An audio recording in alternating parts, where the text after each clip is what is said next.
Boundary testing doesn't usually start aggressively. It begins quietly. Small comments, minor requests, subtle pushes that feel easy to ignore. Psychologically, this isn't random. Humans constantly assess where they stand with others. And one of the fastest ways to do that is to see what goes unchallenged. Boundary testing is rarely about the request itself. It's about information. When someone crosses a small line and nothing happens, they learn something. Not consciously, but behaviorally.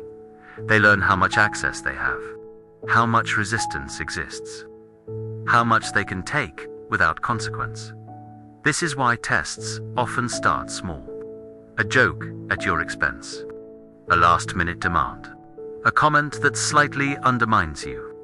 Individually, each moment seems insignificant, but psychologically, they're probes. People who respect boundaries don't need to test them. They ask, they clarify, they adjust. People who rely on leverage tests instead, they look for emotional reactions, discomfort, silence, because silence can mean two very different things. It can mean composure, or it can mean submission, and they're watching closely to see which one it is.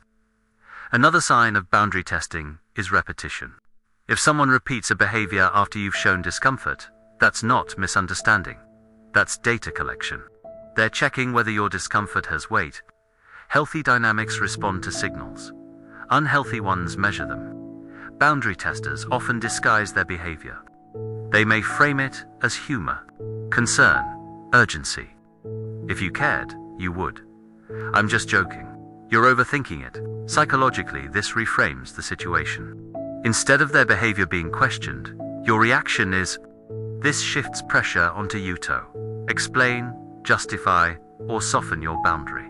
And that's the goal. Because boundaries are hardest to maintain when you feel responsible for someone else's comfort. But boundaries aren't demands. They're information. They tell people how to engage with you. When a boundary is respected, trust grows. When it's tested repeatedly, control is being negotiated.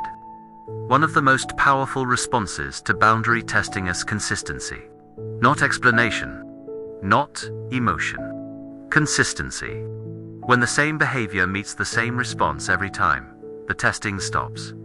Because there's nothing new to learn. People who value you adjust. People who rely on access reveal themselves. Boundary testing isn't always malicious. Sometimes it's insecurity. Sometimes it's habit.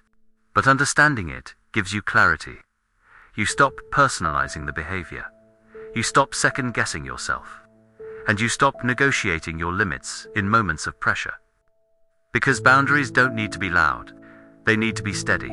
And steadiness quietly defines power. Soft CTA. End of video if you value calm, clarity, and psychological insight like this.